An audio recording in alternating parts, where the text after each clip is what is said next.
ప్రధాని నరేంద్ర మోడీ గారు మా అందరికీ జాగ్రత్తలు చెప్పి వెళ్ళారు. साथियों हमें विदेशी मुद्रा बचाने के जो भी रास्ते हम लोग अपना सकते हैं हमें बचाना होगा. ఈ జాగ్రత్తలు చెప్పడం అనేది ఏదైతే ఉందో ఓన్లీ మన ప్రధాని మాత్రమే చేశారా లేకపోతే వరల్డ్ వైడ్ జరుగుతుందా సార్? వరల్డ్ వైడ్ జరుగుతుంది. Reduce dependence on diesel and petrol. Crude oil అనగానే మీరు అనుకుంటారు పెట్రోల్ డీజిల్ అని. పెట్రోల్ డీజిల్ ఒకటే కాదు, ఇది ఇప్పుడున్న పరిస్థితి. మోదీ గారు చెప్పిన దాన్ని మంచి కూల్ మైండ్ గా ఆలోచించి ఎందుకు చెప్పారని అర్థం చేసుకోవాలి మన ప్రజలు కూడా. పాకిస్తాన్ స్పెషల్ ఇంట్రెస్ట్ ఏంటి సార్? ఎందుకు ఇరాన్ ని కాపాడాలని చూసింది? Iran revolutionary guards and Pakistan లో ఉన్న అసీం మునీర్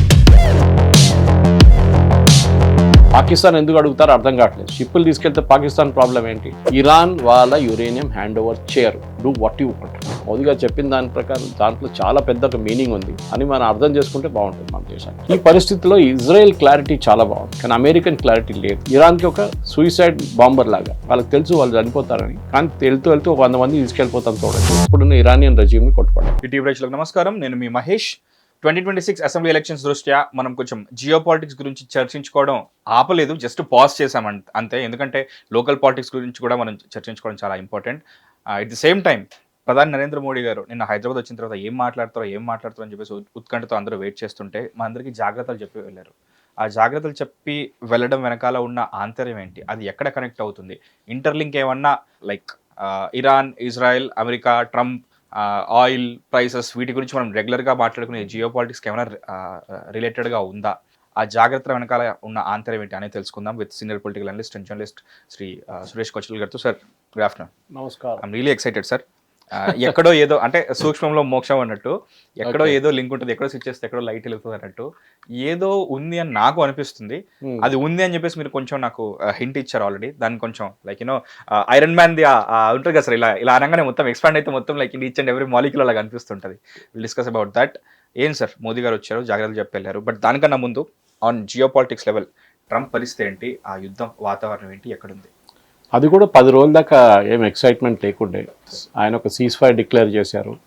దానికన్నా ముందు సీజ్ ఫైర్ కన్నా ముందు మళ్ళీ నేను బాంబ్ చేస్తా అంటారు, మళ్ళీ తర్వాత సీజ్ ఫైర్ అంటారు. సో ఈ సీజ్ ఫైర్ నడిమిట్లోనే ఒక 2-3 చిన్న ఘటనలు జరిగినాయి. ఒకటి, అమెరికా కొన్ని ఇరానియన్ మస్కిటో షిప్స్ని, చిన్న బోట్లు ఉంటుంది, దాన్ని కొట్టారు. ఇరాన్ ఒక పెద్ద షిప్ని డిసేబుల్ చేశారు, వాళ్ళు ఆయిల్ తీసుకెళ్ళడానికి ట్రై చేస్తున్న షిప్ని. అది కాకుండా చిన్న ఘటనలు జరిగినాయి. మళ్ళీ యూఏఈ మీద దాడి చేశారు. అగైన్ ఇరాన్ దాడి చేసిన తర్వాత ఎవరు చేశారు మాకు తెలియదు అంటున్నారు. అది ఇట్ వాజ్ జోక్ అన్నమాట. అది మీకు అందరూ తెలుసు ఇరానే ఫైర్ చేశారని. ఇవన్నీ జరుగుతున్నప్పుడు ఒక 14 పాయింట్ల 1 పేజ్ ఒప్పందానికి అమెరికా ఇరాన్కి పంపించారు ఒక డాక్యుమెంట్. 14 పాయింట్లు. ఓకే, దాన్ని చదివి మీరు డిసైడ్ చేసి మాకు చెప్పండి అని. వాళ్ళు ఒక 5 రోజులు టైం తీసుకున్నారు. దానికి తీసుకొని నిన్న రాత్రి రిప్లై చేశారు. అది ఏముంది రిప్లై, ఏముంది పాయింట్స్ మనకు తెలియదు, కానీ బ్రాడ్లీ తెలిసిపోయింది ఏముందనేది. అక్కడ ఉన్న అమెరికన్ నెట్వర్క్స్ దాని గురించి మాట్లాడుతున్నాం. ఒక పాయింట్ మెయిన్గా, ఫస్ట్ పాయింట్ ఇస్ యురేనియం. దాంట్లో అమెరికా కదలరు. దాన్ని కదలడానికి కారణం ఒకటి, ఇజ్రాయెల్ అమెరికా మీద పెడుతున్న ప్రెషర్ చాలా ఎక్కువ. ఇజ్రాయెల్ ఏమంటున్నారంటే న్యూక్లియర్ బాంబ్ వస్తే వాళ్ళ చేతిలో, ఇరాన్ చేతిలో, అది వాళ్ళు మా మీద వాడుకుంటారు ఫస్ట్, మేము ఉండం యాజ్ ఎ దేశం. ఇరాన్ చాలా క్లియర్ దాంట్లో. ఇన్ఫ్యాక్ట్ బెంజమిన్ నెటన్యాహు గారిది ఒక చాలా మంచి ఇంటర్వ్యూ 60 Minutes అని చెప్పి CBS న్యూస్లో నిన్న రాత్రి వాళ్ళు పోస్ట్ చేశారు. చాలా ఇంట్రెస్టింగ్ ఉంది, వెరీ ప్రెస్టీజియస్ ఇంటర్వ్యూ. చాలా మాట్లాడుతున్నారు ఆయన. ట్రంప్ లాగా కన్ఫ్యూజన్ లేదు. ఎందుకు యుద్ధం అనేది వాళ్ళ లాజిక్ ఉంది అనమాట. మేము బతకాలి, వీ హ్యావ్ టు సర్వైవ్. ఈ nation death to America, death to Israel అంటారు పొద్దున్నగానే. మేము ఎట్లా ఉంటాం? వాళ్ళ చేతిలో బాంబు వస్తే, న్యూక్లియర్ బాంబు వస్తే మా మీద వాడుకుంటారు. ఆల్రెడీ మిసైల్స్ వాళ్ళు ఎప్పుడు కావాలంటే అప్పుడు ఫైర్ చేస్తున్నారు మా మీద. అది కాకుండా హెజ్బుల్లా, హూతీ అండ్ హమాస్ని వాళ్ళు ఆయుధాలు ఇచ్చి, డబ్బులు ఇచ్చి ఎన్నో సంవత్సరాల నుంచి సపోర్ట్ చేస్తున్నారు. దాన్ని ఆపాలి. వీళ్ళ మిసైల్ ప్రొడక్షన్ చైనీస్ హెల్ప్తోని, రష్యన్ హెల్ప్తో నడుస్తున్నారు ప్రొడక్షన్ వీళ్ళది, డ్రోన్ అండ్ మిసైల్స్. అది కూడా ఆపాలి. దాని తర్వాత అఫ్కోర్స్ రెజ్యూమ్ చేంజ్ కావాలి. అదొక ఇజ్రాయెల్కి చాలా మటుకు, ఎందుకంటే ఒకసారి రెజ్యూమ్ చేంజ్ జరిగితే ఇది అన్నీ ఆగిపోతుంది హోప్ఫుల్లీ అన్నమాట. ఈ పరిస్థితిలో ఇజ్రాయెల్ క్లారిటీ చాలా బాగుంది, కానీ అమెరికన్ క్లారిటీ లేదు. ట్రంప్ ఒకరోజు ఒకటి అంటారు, పిల్లి తెల్లదంటాడు, నెక్స్ట్ డే అంటాడు కాదు నల్లదంటాడు, 3వ రోజు పిల్లి లేదంటాడు. అది ట్రంప్ సంగతి. ఇప్పుడు ట్రంప్ క్లారిటీ ఏంటంటే, ఒకటి, ఇప్పుడు ఈ 14 పాయింట్ అక్కడికి వెళ్ళి మళ్ళీ తిరిగి వచ్చింది. దీనికన్నా ముందు 10 పాయింట్లు ఉండే, అక్కడ పోయి ఇక్కడ తిరిగి వచ్చింది. I think the main thing ఏం జరుగుతుందంటే, పాకిస్తానీ వాళ్ళు they are making a fools of the Americans. హిందీలో అంటారు ఉల్లు బనాది అని. ఎందుకంటే మనం ఏ స్థితిలో ఉన్నామో మార్చ్ ఎండింగ్లో అదే పరిస్థితికి మళ్ళీ వచ్చేసాం. ఓకే. ఏం నెగోసియేషన్స్ చేశారు, అది చేశారు, పెద్ద డ్రామా, ఇస్లామాబాద్లో వాళ్ళు వచ్చారు, వీళ్ళు వచ్చారు, మొత్తం ఇంటర్నేషనల్ మీడియా దగ్గర ఏమైంది, ఏం కాలేదు. తర్వాత రెండో మీటింగ్ ఉందన్న, మళ్ళీ అదే డ్రామా చేశారు. తర్వాత ఇరానియన్స్ అంటారు మేము మీటింగ్ ఉంటాం, మేము వెళ్ళిపోతున్నాం, ఇప్పుడు అమెరికన్స్ వస్తే రానియండి, ఎవరిని కలుస్తారో మాకు తెలియదు, క్యాన్సిల్ అయిపోయింది మళ్ళీ వాళ్ళది. మళ్ళీ 10 పాయింట్లు ఇక్కడ పంపించారు, 10 పాయింట్లు అక్కడ పోయింది, రిజెక్ట్ అయిపోయింది. మళ్ళీ 14 పాయింట్లు పంపించారు, ఇప్పుడు 14. ఈ పాకిస్తాన్ ఒక హోప్ ఇస్తున్నారు అమెరికాకి, మేము అన్నీ మీకు సార్ట్అవుట్ చేసి ఇరాన్ని కూర్చోబెట్టి ముందుకు పెట్టి, అది జరగదు. ఇరాన్ వాళ్ళ దాంట్లో చాలా క్లియర్. ఒక్కసారి వాళ్ళ చేతి నుంచి యురేనియం బోనిస్తే, ఒకసారి వాళ్ళ చేతి నుంచి వాళ్ళ మిసైల్ ప్రొడక్షన్ వాళ్ళ చేతి నుంచి వెళ్ళిపోతే ఇప్పుడున్న రిజీమ్ ఉండదు. ఇరాన్ ఉంటుంది, ఇప్పుడున్న అక్కడున్న గవర్నమెంట్ ఉండదు, ఇస్లామిక్ గవర్నమెంట్ ఉండదు, థియోలాజికల్ గవర్నమెంట్, ముల్లా వాళ్ళ గవర్నమెంట్ ఉండదు, ఇరానియన్ రెవల్యూషనరీ గార్డ్ గవర్నమెంట్ ఉండదు. ఇది వాళ్ళకి చాలా క్లియర్గా తెలుసు. దానికోసం వాళ్ళు ఏం గవర్నమెంట్ చేస్తారు, వాళ్ళు ఒప్పందం చేయరు, ఇది క్లియర్. వాళ్ళు గేమ్ ఆడుతున్నారు, they are playing for time అంటారు ఇంగ్లీష్లో. ఎంత పొడిగించి తీసుకెళ్ళచ్చు చూద్దాం. మనం స్టేట్ ఆఫ్ హార్మోస్ని మేము బంద్ చేస్తాం, తర్వాత మీరు బంద్ చేస్తారు, ఎన్ని రోజు చూసుకుందాం. నేను ఒకసారి బహుశా మీతో మాట్లాడుతూ అన్నాను ఇది మాట. ఒకసారి ఖర్గ్ ఐలాండ్ ఫుల్ అయిపోతే మన నీళ్ళ ట్యాంక్ లాగా అది ఎక్కడో లీక్ అవుతుంది, అది బయటికి ఒకసారి బ్యాక్ ఫ్లో కావచ్చు, లేకుంటే ఆ ట్యాంక్ నుంచి బయటికి రావాల్సిన, షిప్కి వెళ్ళాల్సిన ఆయిల్ ఎక్కడైనా పోతుంది. మొన్నటి నుంచి వీళ్ళు అది మన పర్షియన్ గల్ఫ్లో ఇడిసేస్తున్నారు crude oil. It will become an environmental disaster. Already start అయింది. అది ఫిషెస్ అని చనిపోతుంది మొత్తం, అది వాడలేక నెక్స్ట్ ఒక 100 సంవత్సరాలు 200 సంవత్సరాలు వాడలేరు ఆ ఏరియా అంతా. సో ఇరాన్ ఆ గేమ్ ఆడుతున్నారు. ఇప్పుడు ఇరాన్కి ఒక సూయిసైడ్ బాంబర్ లాగా, వాళ్ళకి తెలుసు వాళ్ళు చనిపోతారని, కానీ వెళ్తూ ఒక 100 మంది తీసుకెళ్ళిపోతాం చూడని చూస్తున్నారు. సో మనం అడగచ్చు, యుఏఈ మీద దాడిని చేస్తున్నారు, సౌదీ అరేబియా మీద ఎందుకు చేయట్లేదు? దాంట్లో క్లారిటీ ఉంది.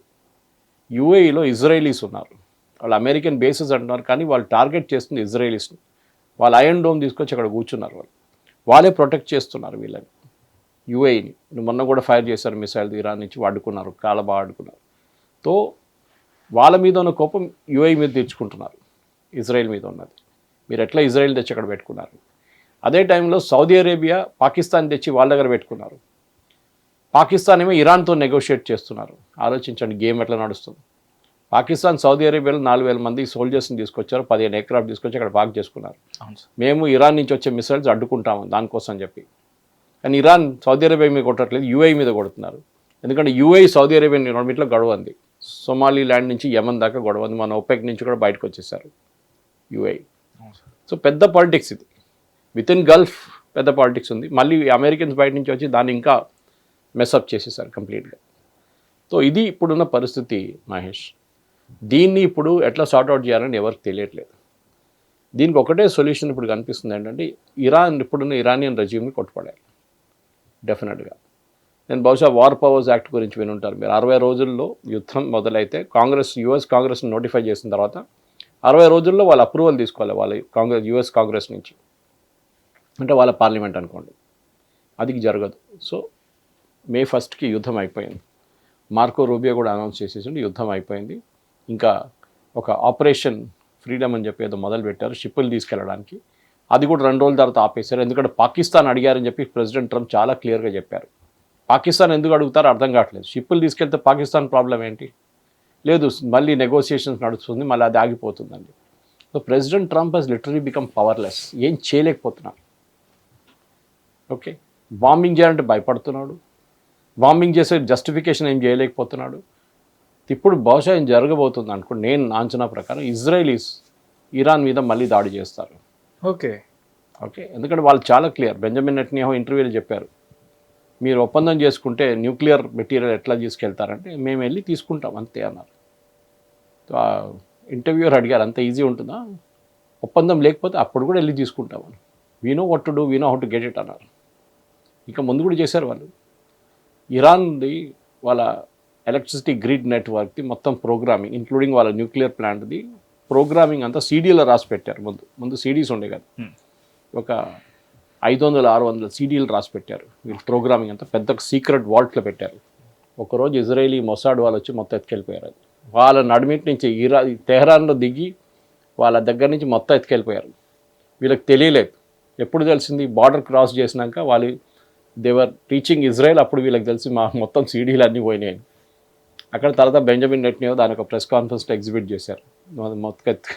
సో ఆలోచించండి, they capable of doing it. Israel చేయొచ్చు, కానీ దాని రెపర్కషన్స్ ఏముంటుందంటే నేను చెప్పాను చూడండి, వీళ్ళు కొట్టేస్తే మళ్ళీ వీళ్ళందరి మీద కొడతారు, చుట్టుపక్కల అన్ని దేశాల మీద కొడతారు. ఎందుకంటే అమెరికన్ బేసెస్ ఎక్కడ ఉందని చెప్పి ఆల్రెడీ వార్నింగ్ ఇచ్చారు.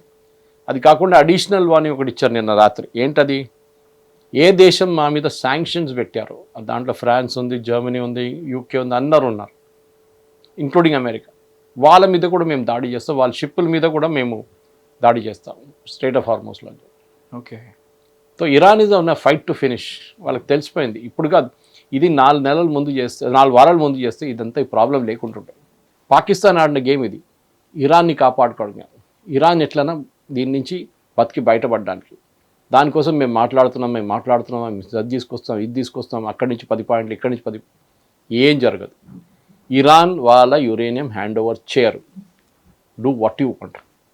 వాళ్ళది మెయిన్ ట్రంప్ కార్డ్ అది. అది వాళ్ళు ఇచ్చేస్తే వాళ్ళ దగ్గర ఏం లేదు, పవర్లెస్. యుక్రెయిన్ అదే జరిగింది. Ukraine was a nuclear power USSR టైంలో. తర్వాత స్ప్లిట్ అయినప్పుడు ఏం చేశారు? రష్యా తీసుకెళ్ళిపోయారు న్యూక్లియర్ వెపన్స్ అని. మీ దగ్గర పెట్టేసుకోవద్దు, యూఆర్ ఇర్రెస్పాన్సిబుల్ నేషన్, మీరు ఏం చేస్తారో తెలియదని చెప్పి తీసుకెళ్ళిపోయారు. తీసుకెళ్ళిపోయిన తర్వాత వాళ్ళ దగ్గర ఏం లేదు. తర్వాత దాడి చేశారు రష్యా వాళ్ళ మీద. వాళ్ళ దగ్గర ఉన్న కన్వెన్షనల్ వెపన్స్, ఒక ఎయిర్ ఫోర్స్ కూడా లేదు వాళ్ళ దగ్గర, అన్నీ రష్యా దగ్గర ఉండే. రష్యా అని చెప్పారు, మా బ్యాక్ ఏమైనా వస్తే మేము కాపాడుకుంటాం మిమ్మల్ని అని. వాళ్ళ మీద రష్యా దాడి చేశారు. తర్వాత ఇప్పుడు EU వచ్చి హెల్ప్ చేస్తున్నారు వాళ్ళు. Anyway, the story is very simple. ఇప్పుడు ఇజ్రాయెల్ వాళ్ళకి చాలా క్లారిటీ ఉంది. వాళ్ళకి కావాల్సింది ఏంటి? వాళ్ళు యుఎస్ని ఒక పక్కన పెట్టి ఇజ్రాయెల్ని యూజ్ చేయబోతున్నారు. ఇరాన్ ఇజ్రాయెల్ని కొట్టే బదులు యుఎస్ని కొడతారు. అఫ్కోర్స్ ఇజ్రాయెల్ వైపు కొన్ని మిసైల్స్ కూడా కొడతారు. హెజ్బుల్లా వాళ్ళు డైలీ కొడుతున్నారు. సో ఇప్పుడు యుద్ధంలో ప్రతి దేశం ఎకానమీ ధ్వంసమైంది, ప్రతి దేశానికి, ఇంక్లూడింగ్ అమెరికా. అన్ని దేశాల్లో హైపర్ ఇన్ఫ్లేషన్ వచ్చేసింది. జీడిపి 1-2% పడిపోయింది. వాళ్ళ పెట్రోల్ బంక్లో వెళ్ళే ఫ్యూయల్, అది పెట్రోల్ ఉండొచ్చు, డీజిల్ ఉండొచ్చు, గ్యాస్ ఉండొచ్చు, ఏదైనా కానీ అన్ని రేట్లు పెరిగినాయి, డబుల్ అయిపోయినాయి ఆల్మోస్ట్. అమెరికాలో $2 $4 అయినాయి. సో మీరు ఆలోచించండి ఏం చేస్తారు ఇప్పుడు. సో ప్రతి దేశంలో ఇప్పుడు ఒక బెల్ట్ టైట్నింగ్ ఎక్సర్సైజ్ నడుస్తుంది. వాళ్ళ ఖర్చులు తగ్గించుకుంటున్నారు. ఎందుకంటే $60-70 ఉన్న పర్ బ్యారెల్ ఉన్న క్రూడ్ ఆయిల్ ఇప్పుడు 110కి పోతుంది. నా స్టాక్ మార్కెట్ పడిపోయింది ఇవాళ. ఎందుకంటే మోదీ గారు నేను అనౌన్స్మెంట్ చేశారు దీని గురించి హైదరాబాద్. మీరు ఓపెనింగ్ రిమార్క్స్లో చెప్పారు అది. అది చాలా ఇంపార్టెంట్. మోదీ గారు బహుశా ఒకసారి దీనికన్నా ముందు పార్లమెంట్లో కూడా మెన్షన్ చేశారు, కోవిడ్ లాగా మనం బిహేవ్ చేయాలని చెప్పి పెద్ద రూమర్లు వచ్చినప్పుడు. లాక్డౌన్ రాబోతుంది అని చెప్పేసి. లాక్డౌన్ కాదు, మోదీ గారు చెప్పిన దాని ప్రకారం దాంట్లో చాలా పెద్ద ఒక మీనింగ్ ఉంది అని మనం అర్థం చేసుకుంటే బాగుంటుంది మన దేశానికి. పాకిస్తాన్ స్పెషల్ ఇంట్రెస్ట్ ఏంటి సార్? ఎందుకు ఇరాన్ని కాపాడాలని చూస్తుంది? ఇరాన్ రెవల్యూషనరీ గార్డ్స్ అండ్ పాకిస్తాన్లో ఉన్న అసీమ్ మునీర్ చాలా పురాత రిలేషన్షిప్ ఉంది వీళ్ళకి. ఈవెన్ దో వీళ్ళొక షియా నేషన్, వాళ్ళొక సున్నీ నేషన్, కానీ వీళ్ళకి రిలేషన్షిప్ ఉంది. రెవల్యూషనరీ గార్డ్ దగ్గర నుంచి చాలా మటుకు సపోర్ట్ పాకిస్తాన్కి వస్తుంది. అది బేసిక్లీ ఆయుధాలతో. డ్రోన్ మీరు చూసుంటారు, ఆపరేషన్ సింధూర్ టైం, అది తుర్కీ నుంచి తీసుకున్నారు. కొంచెం ఇరాన్ దగ్గర నుంచి కూడా పాత డ్రోన్స్ వాళ్ళ దగ్గర ఉండే, అది వాడుకున్నారు మన వ్యతిరేకంగా. మనం దాన్ని కొట్టుపడేసాం అంత కంప్లీట్గా.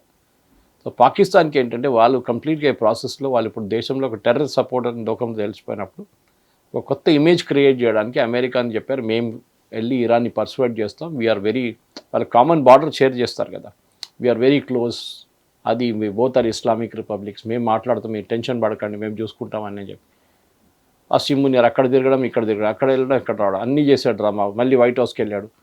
ఏమైంది? Net result we are back to square one. ఎక్కడ మొదలైందో ఫిబ్రవరి 28వ తారీఖు అక్కడికే తిరిగి వచ్చేస్తాం మనం. మళ్ళీ ఇన్ఫాక్ట్ మనం ఏం పెద్దగా మిస్ అవ్వలేదు ఈ గ్యాప్లో. ఏమైనా మిస్ అయ్యామా జియో పాలిటిక్స్ గురించి? లేదు, యాక్చువల్లీ లక్కీగా ఏం జరగలేదు లాస్ట్ 1 వీక్లో. వీళ్ళందరూ కూర్చున్నారు. నేను చెప్పాను చూడు, ఒకటో రెండో షిప్ మీద అటాక్లు అక్కడిక్కడ జరిగింది, కానీ మేజర్ ఏం జరగలేదు. నిన్న జరిగిందంతా నిన్న రాత్రి. బహుశా వాళ్ళు వెయిట్ చేస్తున్నాను మన ఎలక్షన్ కొంచెం ఫినిష్ అయిపోయేదాకా తర్వాత చేద్దాంలేమో అని చెప్పేసి. కానీ ఇప్పుడున్న దీని ప్రకారం మోదీ గారు ఒక మెసేజ్ ఇచ్చారు దేశానికి. రాత్రి 8 గంటలకు ఇవ్వకుండా టెలివిజన్లో ఆయన హైదరాబాద్కి వచ్చి పరేడ్ గ్రౌండ్లో ఇచ్చిన ఒక అడ్రస్, అది చాలా క్లియర్గా చెప్పారు ఏం చేయాలని. దాంట్లో మనం కొంచెం ప్యానిక్ కాకుండా మన చాలా కోల్డ్ మైండ్తో ఆలోచిస్తే దాంట్లో చాలా మటుకు రీజనింగ్ ఉంది మహేష్. ఎందుకంటే బంగారం కొనొద్దు అన్నారు, అట్లీస్ట్ 1 ఇయర్కి బంగారం కొనొద్దు అంటే బంగారం షాప్ వాళ్ళు ఏం చేస్తారు, అక్కడ ఉన్న ఎంప్లాయీస్ సంగతి ఏంటి, చెప్తే మోదీ గారు చెప్తే బంగారం కొనకుండా ఉంటారు, కాదు కొంటారు, కొనేవాళ్ళు కొంటారు. But what is trying to say, ఇది బంగారం మనం బయట నుంచి తీసుకొస్తున్నాం, 99% మన బంగారం బయట నుంచి వస్తుంది, దానికి ఫారిన్ ఎక్స్చేంజ్ కట్టాల్సి వస్తుంది. ఫారిన్ ఎక్స్చేంజ్ రేటు పెరిగింది, ఇప్పుడు గోల్డ్ రేట్ కూడా పెరిగినాయి. ఫారిన్ ఎక్స్చేంజ్ మన దగ్గర ఇప్పుడు ఆల్మోస్ట్ $700 బిలియన్ ఉన్నాయి మన దగ్గర. But the problem is it can exhaust any day. ఎందుకంటే అది మనం క్రూడ్ ఆయిల్ కోసం తెచ్చుకుంటాం, మనం ప్రతి ఇంపోర్ట్ చేయడం ప్రోడక్ట్ డాలర్లో కడతాం మనం. ఇదంతా ఇన్వెస్టర్స్ తీసుకొచ్చి పెట్టిన డబ్బులు, బ్యాంకులో డిపాజిట్ లాగా మనం అది వాడుకుంటున్నాం. రేపు వాడు తిరిగి అడిగితే we have to pay it back. అదొకటి ప్రాబ్లం ఉంది. అది ఫారిన్ డైరెక్ట్ ఇన్వెస్ట్మెంట్ కానీ మిగతా దాని నుంచి వచ్చే సోర్సెస్ నుంచి వచ్చే ఇన్కమ్, అది ఎన్ఆర్ఐ డిపాజిట్స్ అన్నీ ఉంటుంది. ఇది మనం కాపాడుకోవాలి ఫారిన్ ఎక్స్చేంజ్. మన దగ్గర నెక్స్ట్ పాసిబ్లీ 1.5-2 years కున్న ఫారిన్ ఎక్స్చేంజ్ ఉంది మన దగ్గర, మనం ఈజీగా బతకొచ్చు. కానీ అది చెప్పి ఎట్లా వచ్చినా నోటికి వచ్చినట్టు మనం చేయకూడదు. వెళ్ళి అన్ని క్రూడ్ ఆయిల్ కొనుక్కొని డైలీ ఇన్ని బిలియన్ క్రూడ్ ఆయిల్ కొనడం కాదు, దట్స్ అ రాంగ్ నోట్. మనం చేయాల్సింది ఏంటంటే బేసిక్లీ మన ఖర్చులు తగ్గించాలి. దానికి మోదీ గారు చెప్పింది ఫస్ట్ ఐటమ్ గోల్డ్ గురించి. ఇప్పుడు ఇంట్లో పెళ్ళి ఉందనుకోండి, బంగారం కొంటారు, నో ప్రాబ్లం కొనండి, కానీ మీరు క్రేజ్ క్రియేట్ చేయకండి, కొంచెం వెయిట్ చేయండి. నేను 1 year అని చెప్తున్నాను, బహుశా ఇంకా 6 నెలల్లో ఈ యుద్ధం అయిపోతే మీరు తర్వాత కొనేసుకోండి, ప్రాబ్లం ఉండదు. దీని ఎఫెక్ట్స్ ఉంటుంది 6 నెలల దాకా మినిమం, అంత ఈజీ కాదు ఈ యుద్ధం. Then he said about work from home చెప్పారు. వర్క్ ఫ్రమ్ హోమ్ చెప్పారు. ఎందుకు, మనం కోవిడ్ టైంలో చూసాం, మన దగ్గర అప్పుడు మనం వెళ్ళలేకపోయాం బయట. నేనైతే తిరిగాను రోడ్ల మీద as a media guy, every day తిరుగుతున్నాం మా కెమెరామెన్ తీసుకొని. కానీ అది కాదు ఇప్పుడున్న పరిస్థితుల్లో వర్క్ ఫ్రమ్ హోమ్. ఎందుకంటే ఒకటి vehicles, number of vehicles on the road reduce చేయడం, పర్సనల్ వెహికల్స్ ఉండొచ్చు, కంపెనీ కార్లు ఉండొచ్చు, కంపెనీ బస్సెస్ ఉండొచ్చు, తగ్గించండి. ఇప్పుడు ఆల్రెడీ కోవిడ్ తర్వాత చాలా కంపెనీలు హైబ్రిడ్ మోడల్ ఆపరేట్ చేస్తున్నారు. 4 రోజులు వర్క్ ఫ్రమ్ హోమ్ అంటే 1-2 రోజులు you can go to the campus. కానీ ఇప్పుడు దాన్ని తగ్గించమంటున్నారు, వర్క్ ఫ్రమ్ హోమ్ చేసేసామంటున్నారు కంప్లీట్గా. అది కూడా టిల్ సిచ్యువేషన్ స్టెబిలైజెస్. నాకు తెలిసిన మటుకు చాలామంది కోవిడ్ తర్వాత వర్క్ ఫ్రమ్ హోమ్లోనే ఉన్నారు. మోడీ ఇప్పుడు కూడా మారలేదు, లైట్గా హైబ్రిడ్ ఉంది సార్, బట్ లైట్గా హైబ్రిడ్ చాలా మటుకు వర్క్ ఫ్రమ్ హోమ్ ఉంది. ఇంకోటి ఏంటంటే బేసిక్లీ అని అన్నారు, మీరు మెట్రో యూజ్ చేయండి, పబ్లిక్ ట్రాన్స్పోర్ట్ వాడండి. ఎందుకంటే అగైన్ పర్సనల్ వెహికల్ తగ్గించడానికి పబ్లిక్. కానీ మన దగ్గర హైదరాబాద్లో ప్రాబ్లం ఏంటంటే మెట్రో నా ఇంటి ముందు ఆపాలి, మెట్రో నేను ఎక్కడ దిగుతానో అక్కడే నా ఆఫీస్ కూడా ఉండాలి, అప్పుడే నేను మెట్రోలో పోతాను. నేను నడుచుకుంటూ వెళ్ళను, 10 నిమిషాలు నడవాలంటే నాతో కాదు, నేను ర్యాపిడో తీసుకుంటా, ఏదైనా తీసుకుంటా. ఇది మన దగ్గర ఉన్న లాజిక్. ముంబైలో చూడండి, వాడు నడుచుకుంటూ వెళ్తారు, 15-20 నిమిషాలు నడుస్తారు, BST బస్ తీసుకుంటే తర్వాత ఆ ట్రైన్ చూడండి ఎట్లా ఉంటుంది, ఆ ట్రైన్ దాంట్లో ఎత్తుకపోతారు వాళ్ళు డైరెక్ట్గా. మీరు ఎంటర్ చేయక్కర్లేదు, క్రౌడ్ తీసుకెళ్ళిపోతాయి. మిస్ అయినా సరే వేరే స్టేషన్లో. నెక్స్ట్ అట్లాంటి పరిస్థితుల్లో మా దగ్గర లేదు. కానీ ముంబై వాళ్ళు పాప ఇప్పుడు వాళ్ళకి మెట్రో వచ్చింది అనుకోండి, కానీ దీనికన్నా ముందు వాళ్ళ సంగతి అదే ఉండే. మెట్రో వచ్చిన వాళ్ళు లోకల్ ట్రైన్ అంతే. So this main point. So Mumbai లాంటి ప్లేస్లో ఒక రోజు 10 నిమిషాలకి వాళ్ళ మెయిన్ ట్రైన్లు ఆగిపోతే కంప్లీట్ కేయాస్ అయిపోతుంది. అవును సార్. ఇన్ఫాక్ట్ ఎవ్రీ సండే వాళ్ళు మెయింటెనెన్స్ పేరుతో ఆ రోజు చాలా లిమిటెడ్ ట్రైన్స్ నడిపిస్తారు. అది కరెక్ట్, టోటల్లీ ఓవర్ క్రౌడెడ్ అయిపోతుంటాయి. ఇదే చెప్తా. సో మనకు ఆ కల్చర్ లేదు. సో మోదీ గారు అడ్వైస్ చేస్తారు, ఈ was addressing people of India, not people of Hyderabad. People of Telangana ప్రజలు కాదు ఆయన అడ్రస్ చేసింది, మొత్తం భారతదేశానికి చెప్పారు, మెసేజ్ ఇచ్చారు, ఇది మీరు చేయాలని చెప్పేసి. సో అది కాకుండా ఆయన చెప్పారు ఆన్లైన్ మీటింగ్స్ చేసుకోండి, మీరు మళ్ళీ అన్ని ఆఫీస్కి వెళ్ళక్కర్లేదని చెప్పారు. Reduce dependence on diesel and petrol, అదొకటి కరెక్ట్ మూవ్. ఆయన ఏం చెప్పారు, మీ కార్లు వెళ్తుంటే కార్ పూలింగ్ చేయండి, మీరు ఒక్కరే కార్లు తిరగకండి, 3-4 కలిసి. అది కూడా మనం కోవిడ్ టైంలో చాలా మటుకు చూసాం, కోవిడ్ తర్వాత కూడా చూసాము అది. ఇంకోటి అవాయిడ్ ఫారిన్ ట్రావెల్ అన్నారు, అది కరెక్టే. ఇప్పుడు ఫారిన్ ట్రావెల్ అవాయిడ్ చేయండి, బయట డెస్టినేషన్ వెడ్డింగ్స్ చేయకండి, మన దేశంలో చేయండి. ఇది ఎందుకు సార్, లైక్ ఈ పెళ్లిల విషయం ఎందుకు మాట్లాడారు? I mean again you're spending foreign exchange. Okay, మీరు వెళ్ళి బయట చేయాలంటే కోట్లు ఉంటే కోట్లు మళ్ళీ ఫారిన్ ఎక్స్చేంజ్ తీసుకెళ్లాల్సి వస్తుంది కదా. అది మీరు ఐదర్ రెగ్యులర్ ఛానల్స్ ఆర్ హవాలా నుంచి తీసుకెళ్తారు. ఓకే, ఈవెన్ వేరే టూర్స్ కూడా ఫారిన్ ఎక్స్చేంజ్, ఎందుకంటే వాళ్ళ కరెన్సీ మనం మార్చుకోవాలి. Everything is in dollar, most of the currency. Avoid that అన్నారు. And use of cooking oil చెప్పారు, అది సేమ్ థింగ్. దానికి రీజన్ ఉంది. మన దగ్గర ఉన్న cooking oil, for example sunflower oil తీసుకోండి, అది సన్ డ్రాప్ ఉండొచ్చు, ఫ్రీడమ్ ఆయిల్ ఉండొచ్చు, ఎవరైనా ఉండొచ్చు. వీళ్ళు బయట నుంచి సీడ్స్ తెచ్చుకుంటారు, సన్ఫ్లవర్ సీడ్స్, దాన్ని క్రష్ చేసి ఆయిల్ తయారు చేస్తారు మన దేశంలో. ఇది యుక్రెయిన్ కాన్ఫ్లిక్ట్ మొదలైనప్పుడు అప్పుడు ఆయిల్, కుకింగ్ ఆయిల్ 120-124 రూపాయలు అది 220 రూపాయలకి వెళ్ళింది. అందుకే సడన్గా సన్ఫ్లవర్ ఆగిపోయింది, సీడ్స్ ఇంపోర్ట్ ఆగిపోయింది. సో మనం వెయిట్ చేయాల్సి వస్తుంది, మళ్ళీ బయట ఇంకో ప్లేస్ని తెచ్చుకున్న అప్పుడు దాకా ఒక 2-3 నెలలు రేట్ ఎక్కువ ఉంది, దాని తర్వాత మళ్ళీ నార్మల్ లెవెల్కి వచ్చేస్తుంది. సో ఇదంతా బయట నుంచి వస్తుంది సన్ఫ్లవర్ ఆయిల్. అది కాకుండా పామ్ ఆయిల్ మలేషియా వైపు నుంచి వస్తుంది. దాన్ని we have to pay again in dollar. And రేట్లు అన్నిటికీ పెరిగాయి. ఒక క్రూడ్ ఆయిల్ అనగానే మీరు అనుకుంటారు పెట్రోల్ డీజిల్ అనుకుంటారు, ఇక్కడ ప్రజలు మోస్ట్ పెట్రోల్ డీజిల్ ఒకటే కాదు, దీంట్లో బై ప్రోడక్ట్స్ చాలా ఉన్నాయి. ఎల్పిజి ఉంది, పిఎన్జి ఉంది, సిఎన్జి ఉంది, దాని తర్వాత గ్యాసులు మొదలైతాయి, ప్రొపేన్, బ్యూటేన్, మీథేన్, నైట్రోజన్. ఆ నైట్రోజన్ నుంచి ఫర్టిలైజర్ ప్రొడ్యూస్ అవుతుంది మళ్ళీ. సో ఎన్ని ప్రోడక్ట్స్ ఉంది చూడండి. ఇప్పుడు కొంతమంది మొన్న కంప్లైంట్ చూశాను నేను, బియర్ మ్యానుఫ్యాక్చర్ బాటిల్స్ లేదంట వాళ్ళ దగ్గర. బాటిల్ తయారు చేయడానికి మెటీరియల్ కావాలి వాళ్ళకి, they don't have, they not getting those. ఏం కావాలి సార్ దానికి? దానికి అగైన్ ఒక బై ప్రోడక్ట్ ఉంటుంది పెట్రోలియంది, అది కావాలి దానికోసం. లేదు, nothing, even plastic, everything depends on that. Everything.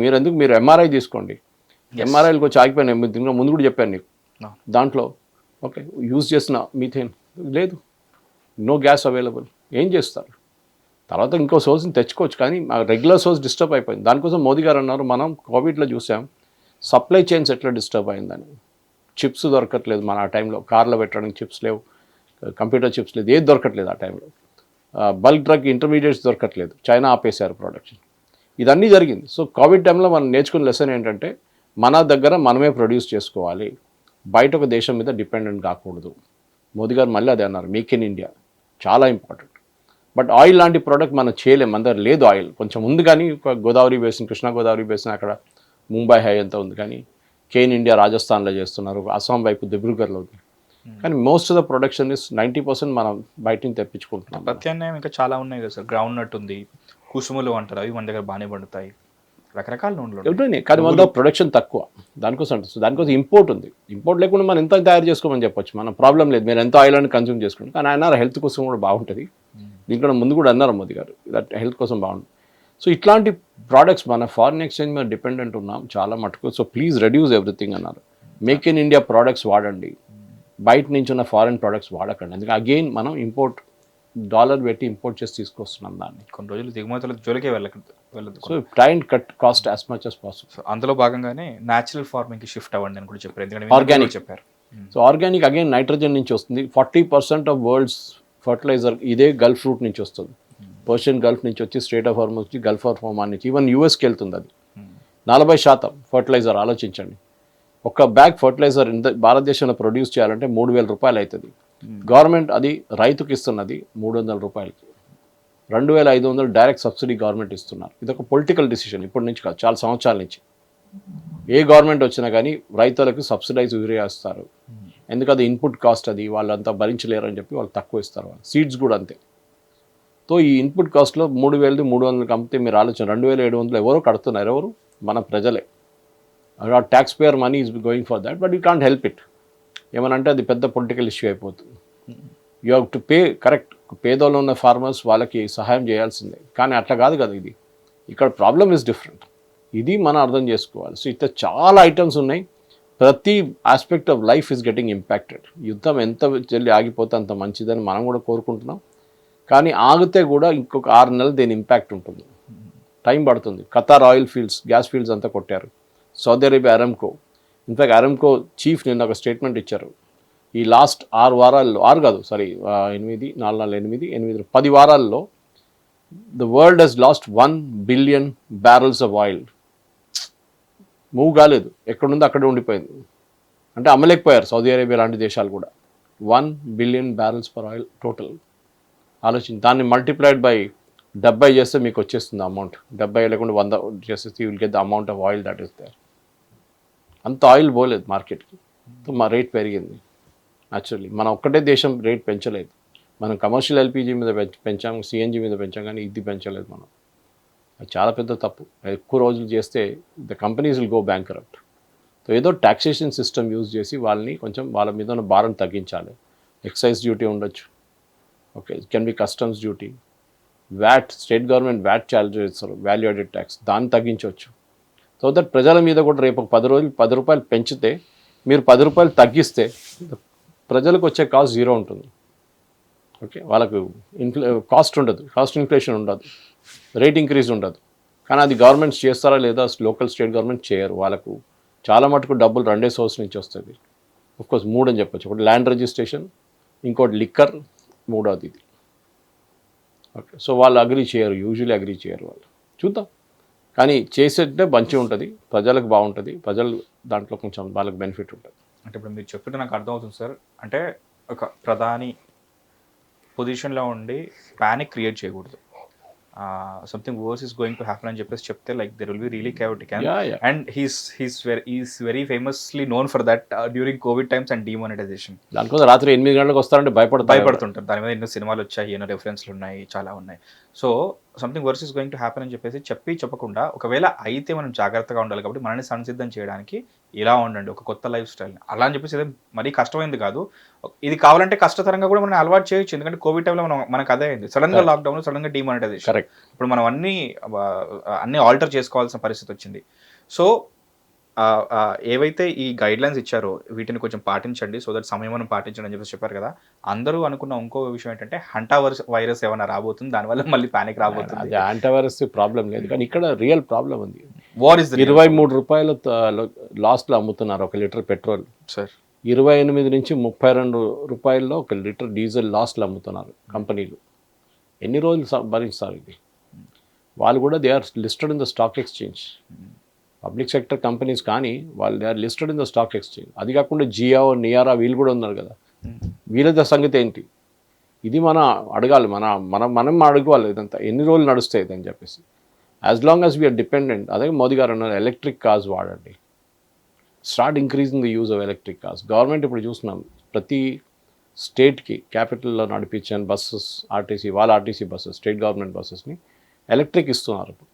మీరు చూసుంటారు, మన దగ్గర కూడా అంతే, హైదరాబాద్ ఎలక్ట్రిక్ బస్సెస్ నడుస్తాయి.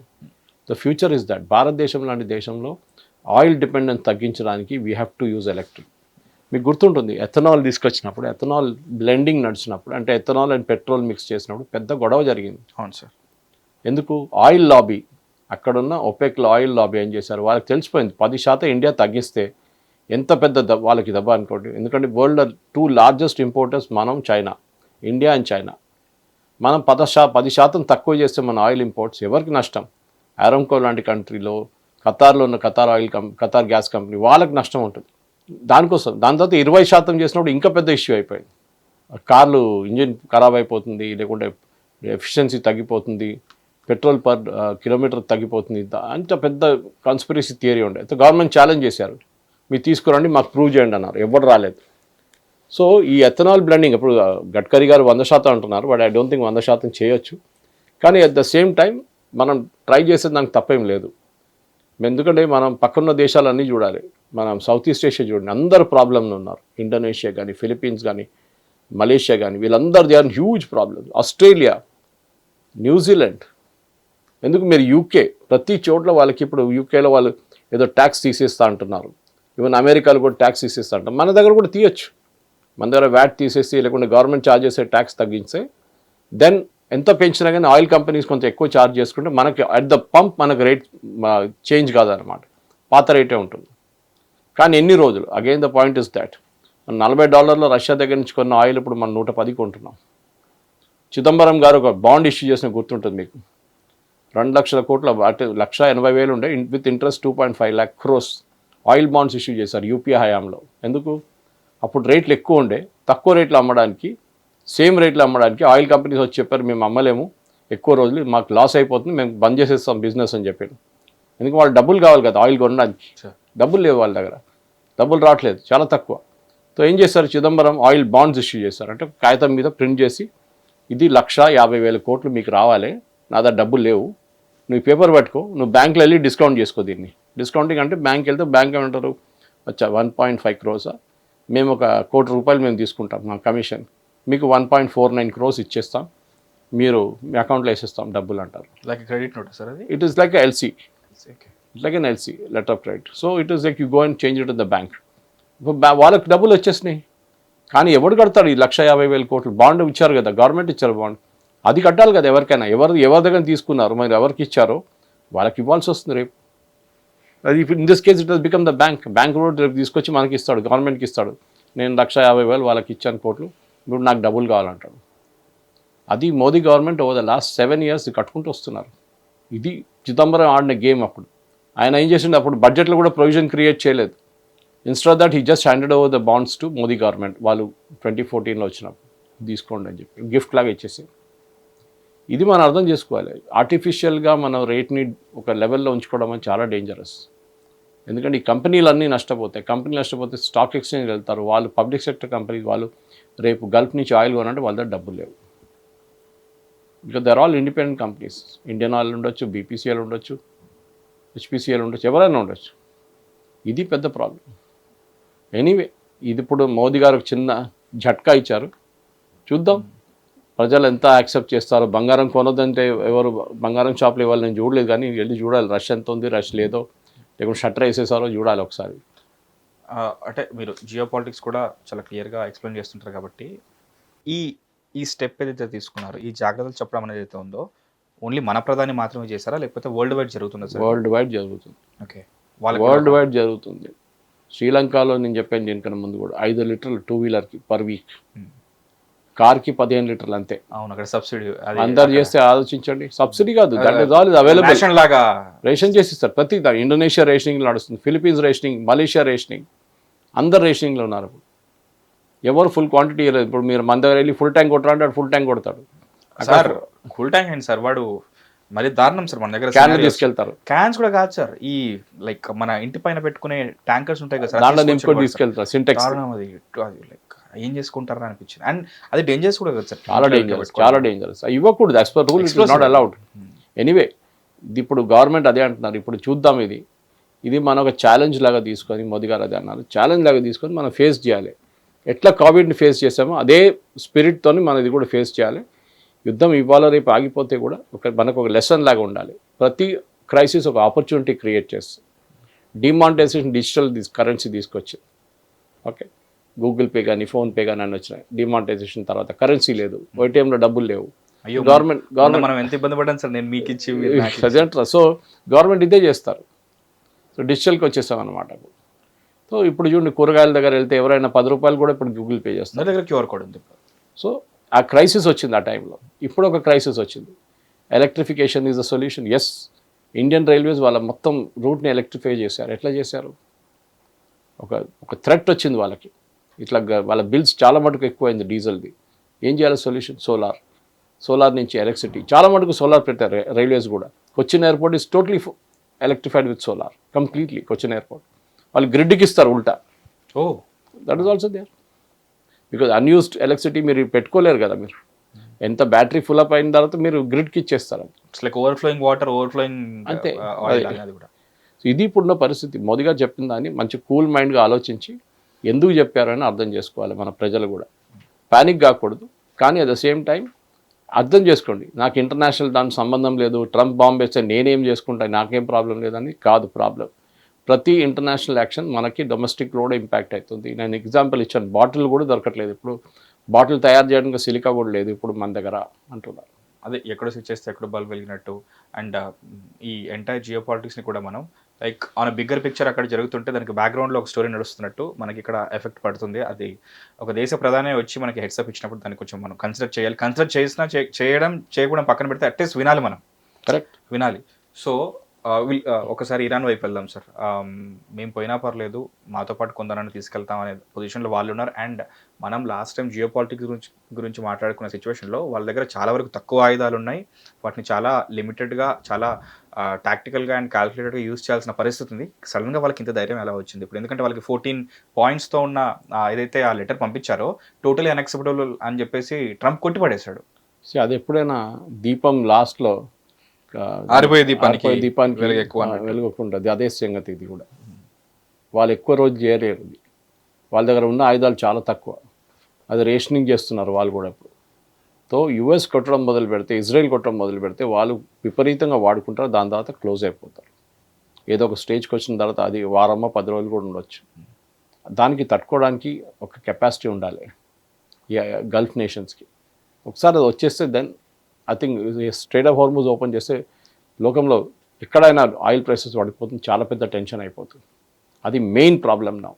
Straight of Hormuz has to open. Iran regime పక్కన పెట్టండి, ఇప్పటికీ ఈ రెజీమ్ ఓపెన్ ఇది తీసేస్తే, ఓపెన్ చేస్తే British ships, French ships, American ships ఎవరు రానియండి, ప్రాబ్లం లేదు. నేవల్ షిప్స్ వాళ్ళు వచ్చి కాపాడుకోవాలి, అన్ని ఎగ్జిటింగ్ అండ్ ఎంటరింగ్ షిప్స్ని అంతా చూసుకోవాలి వాళ్ళు. అది జరిగితే దెన్ సడన్గా మీరు చూస్తారు వరల్డ్ వైడ్ ఒక ఊపిరి తీసుకుంటారు. సార్ రిలీఫ్ అని చెప్పి. సార్ ఈ యుద్ధం వల్ల ఈ దెబ్బతిన్న ఈ క్షిపణి మరియు డ్రోన్ వ్యవస్థల్ని మళ్ళీ వాటిని పునర్నిర్మించడానికి రష్యా అండ్ చైనా ఇరాన్కు సహాయం చేస్తున్నారని కొన్ని న్యూస్ వచ్చాయి సార్, మీరు పంపించిన దాంతో నేను చూస్తుంటే. సో ఈ ప్రాంతంలో ఈ శక్తి లైక్ బ్యాలెన్స్ ఆఫ్ పవర్ని ఎలా మారుస్తారు మళ్ళీ ఇంకా ఎందుకంటే వాళ్ళకి పవర్ ఇచ్చిన ప్రతిసారి ఎక్స్టెండ్ అవుతూనే ఉంది, వార్ ఎక్స్టెండ్ అవుతూనే ఉంది. చైనా ఎప్పుడే తీయట్లేదు, కానీ రష్యా వాళ్ళ ల్యాండ్ రూట్ నుంచి పంపిస్తున్నారని డౌట్ ఉంది. కానీ రష్యన్ డిఫెన్స్ ఇండస్ట్రీ కూడా మొత్తం ధ్వంసమైన ఈ యుక్రెయిన్ వార్లో. సార్ చైనా ఏం చేస్తున్నారంటే చైనీస్ మ్యానుఫ్యాక్చరింగ్లో చాలా స్ట్రాంగ్, మీకు తెలిసిందే. సో వాళ్ళ ఆయుధాలకు కావాల్సిన పార్ట్స్ పంపిస్తున్నారు. అది ఏ రూట్ నుంచి వస్తుందో తెలియదు, కానీ ఇరాన్లో ఉన్న మ్యానుఫ్యాక్చరింగ్ ఫెసిలిటీస్ని మొత్తం ఇజ్రాయెల్ డెస్ట్రాయ్ చేశారు. ఇజ్రాయెల్, నేను యూఎస్ అని చెప్పట్లేదు, ఇజ్రాయెల్ కొట్టేశారు. అది బెంజమిన్ నెటన్యాహు ఆయన ఇంటర్వ్యూలో చెప్తున్నాడు 60 Minutesలో చాలా clear. We have destroyed, degraded the capabilities. అంటే వాళ్ళు తయారు చేసుకోలేరు ఇంకా ముందుకెళ్తూ అని చాలా క్లియర్గా చెప్తున్నారు. సో రష్యా కానీ చైనా కానీ హెల్ప్ చేయడం అనేది పాత స్టోరీ, అది ఇప్పుడు పనిచేయట్లేదు. అది పాత ఉండే, ఎస్, ఇప్పుడు లేదు. ఇంకొంచెం డౌట్ ఉంది సార్, ఈ హెజ్బుల్లా అండ్ హూతీస్ వీళ్ళ గురించి చాలా చెప్తుంటారు మీరు ప్రతిసారి, ఎందుకంటే వీళ్ళు ప్రాక్సీ వార్ చేస్తూ ఉంటారు. దానివల్ల లైక్ ఈ ప్రాంతంలో ముఖ్యంగా అమెరికా అండ్ ఇజ్రాయెల్ వీళ్ళ ప్రయోజనాలు ఉంటాయి కదా సార్, అవేమన్నా దెబ్బతీసే అవకాశం ఉందా? ఇజ్రాయెల్కి ఉంది, అమెరికాకి ఏం లేదు. ఇజ్రాయెల్కి ఉంది. ఇజ్రాయెల్లో ఉన్న ప్రాబ్లం ఏంటంటే హెజ్బుల్లా రెగ్యులర్గా ఫైర్ చేస్తుంటారు వారి మీద, మీరు చూసుంటారు. లెబనాన్ నుంచి ఇటువైపు గాజా నుంచి హమాస్ చేస్తుండే, ఇప్పుడు కొన్ని రోజులు నుంచి లేదు. వాళ్ళ దుకాణం అంతా బంద్ చేసేసారు వీళ్ళు చాలా మటుకు. కానీ అప్పుడు కూడా ఒక్కొక్కసారి వాళ్ళు చేస్తుంటారు. కానీ హమాస్ సీజ్ ఫైర్ కూడా ఉంది, అంటే సీజ్ ఫైర్ ఇక్కడ కూడా ఉందనుకోండి లెబనాన్ వైపు. కానీ మొన్న దాకా 300 మందిని కొట్టేశారు ఇజ్రాయెల్, 300 people లాస్ట్ వారంలో. సో సీజ్ ఫైర్ అనేది లేదు. ఇజ్రాయెల్ ఎప్పుడు కావాలంటే వెళ్ళి కొడుతున్నారు, హెజ్బుల్ ఎప్పుడు కావాలంటే వాళ్ళు కూడా ఫైర్ చేస్తున్నారు. So that situation is there again. అక్కడ కూడా ఒకసారి ఇరాన్ని కట్ ఆఫ్ చేసేస్తే హెజ్బుల్లా ఆటోమేటిక్లీ పోతారు, వాళ్ళకి సపోర్ట్ ఉండదు, ఏముండదు. ఈవెన్ సిరియాని వాడుకుంటున్నారని న్యూస్ వచ్చింది రీసెంట్లీ. ఇజ్రాయెల్ సిరియాకి హెల్ప్ చేసి సిరియా దగ్గర చెప్తున్నట్ట మీ లెబనాన్ని నేబర్స్ కదా వాళ్ళు, మీ లెబనాన్ని కొట్టండి అని చెప్పేసి, అది కూడా జరుగుతుంది. సో మొత్తానికి యాక్టివ్గా జరుగుతున్న ఈ Iran, Israel and American war అనేది ఆ పరిస్థితులు మనం కూడా ఇబ్బంది పెట్టే అవకాశం ఉంది. కాబట్టి దేశ ప్రధాని వచ్చి ఒక హెడ్సప్ ఇచ్చినప్పుడు దాన్ని కొంచెం కన్సిడర్ చేయాల్సిన అవసరం మనకి ఎంత మీద ఉంది, కంపల్సరీ ఉంది. ఎందుకంటే లేకపోతే ఎక్కడి నుంచో వచ్చి హైదరాబాద్కి వచ్చి జనరల్ ఎలక్షన్స్ టైంలో ఇంకేదన్నా మాట్లాడచ్చు, మీరు ఓటేయండి అని అడగచ్చు, ఇంకేదన్నా అడగచ్చు. అది కాకుండా జాగ్రత్తగా ఉండండి, ఇలాంటివి ఒక గైడ్ లైన్స్, ఒక 10 గైడ్ లైన్స్ ఇవ్వడం అనేది చాలా, అప్పటి నుంచి నాకు అసలు ఒక అలారమింగ్ సిచ్యువేషన్ లాగా ఉంది సార్. నా సేవింగ్స్ ఎంత ఉన్నాయి ఏంటి, నా కోవిడ్ సిచ్యువేషన్లో అప్పుడు పరిస్థితి ఏంటి, ఇవన్నీ మళ్ళీ నాకు గుర్తొచ్చాయన్నమాట. So thank you sir, present situation క్లియర్గా మాకు ఎక్స్ప్లెయిన్ చేసినందుకు. State to hit TV, this is Mahesh. Hit TV app, ఇందులో short news, live news, entertainment shows, movies, digital magazines తో పాటు మీ జిల్లా వార్తలను కూడా ఫ్రీగా చూడొచ్చు. ఇంకెందుకు ఆలస్యం, వెంటనే హిట్ టీవీ యాప్ ని డౌన్లోడ్ చేసుకుని ఫ్రీగా ఎంటర్టైన్మెంట్ పొందండి. Hit TV app, hit TV app, please download hit TV app. Hit TV యాప్ని ఫ్రీగా డౌన్లోడ్ చేసుకొని ఎంజాయ్ చేయండి. మీకు నచ్చిన ఎంటర్టైన్మెంట్ కోసం హిట్ టీవీ యాప్ ని ఫ్రీగా డౌన్లోడ్ చేసుకుని ఎంజాయ్ చేయండి. హిట్ టీవీ యాప్ ని డౌన్లోడ్ చేసుకుని ఆస్వాదించండి, ఆశీర్వదించండి. ఇంతమంది సెలబ్రిటీలు హిట్ టీవీ యాప్ ని డౌన్లోడ్ చేసుకోండి అని చెప్తున్నారంటే ఎంత మంచి యాప్ ఆలోచించండి. అమెరికా అమెరికా అమెరికా అమెరికాలో చదవాలనుకునే వాళ్ళకి విశ్వసనీయమైన పేరు మన శౌర్య కన్సల్టెన్సీ. UK లో 1 year masters, UK లో 1 year masters, 2 years work permit up to 5 years visa. Contact Saurya Consultancy. Contact 89851 89851.